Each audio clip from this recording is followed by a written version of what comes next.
Welcome to Not Factory Approved. I recently changed this fuel filter.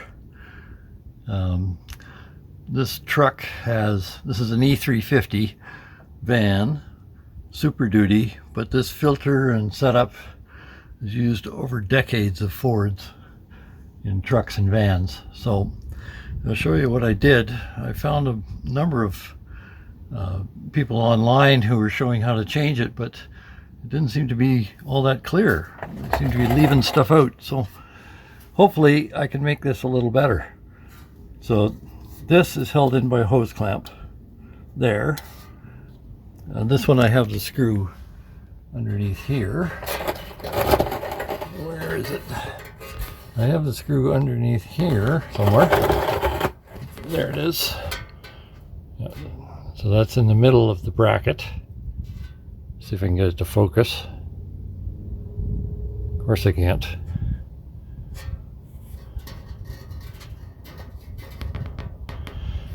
Anyway, so much for clarity.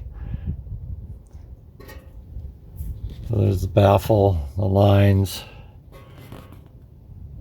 clamp and the bracket. And then there's the filter. This shoulder up at the front fits against the tab in here. So it has to be pushed back and clamped. Then this style is held on with this type of clamp, or retainer rather. There are other ones that have a plastic with a tab that shoots through, and this is not that style.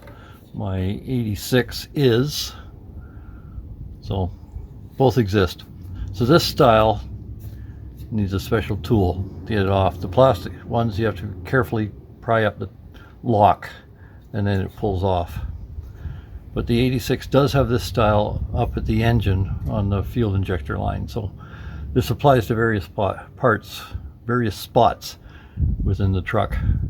So this stainless tab has to go down like that, and then forward, and you pull it down. And you can see it's got protrusions there, and those fit inside here and lock it. So you have to get those out first. Then you take a special tool, which is here, right there. This one fits 5/16 and 3/8. There are others, ones that are just a thumb style, and so they're basically just that protrusion with a plastic tab, and you push that into the fitting. But this one has a scissor arrangement. So this one is PT Tools disconnect tool, 15 bucks US at O'Reilly. So take it out.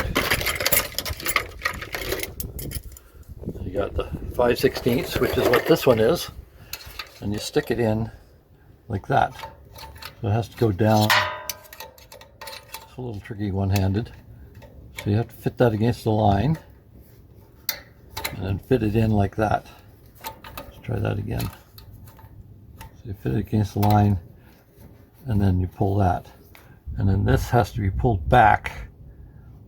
You can use a screwdriver as well and insert it fully into that fitting, and that releases it. So it comes away from the tab that locks it. So that's on both sides, exactly the same. And have a bucket because it will release fuel. So once you've done that, put it back on, you stick that into its slot there, and then you can, once it's in place, then you push it down. Also tricky one-handed. There, now it's in place. It has to fit against this shoulder here. And there it is. So both sides exactly the same. You can see it up in there. It's not the clearest shot, but everything's in the way. You can just see the tab there. There it is. And then you undo the screw, take the filter out, put the new one in, reverse the procedure. You can see another one of these fittings here. Same thing. Slightly different, but same idea. Now I'll show you the filter. You might ask why I changed this. Well, the truck has 174,000 kilometers on it, which is, well, it's up there what would that be? 80,000, I'm thinking, miles.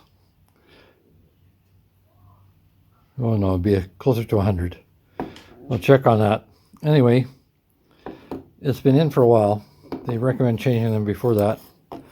And one thing that a clogged fuel filter can do on a fuel injection is it can reduce the fuel mileage, because if the fuel is restricted going through, you can get a low pressure condition on that side, which is the side feeding the injectors.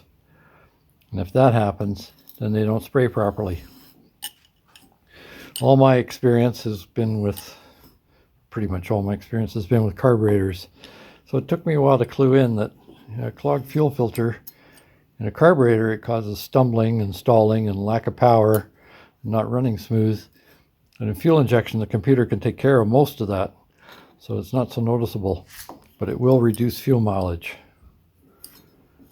So this one, took it out, emptied it, blew through it, and it's definitely restrictive. It's not blocked, but it takes some pressure to blow through it. So time to change it.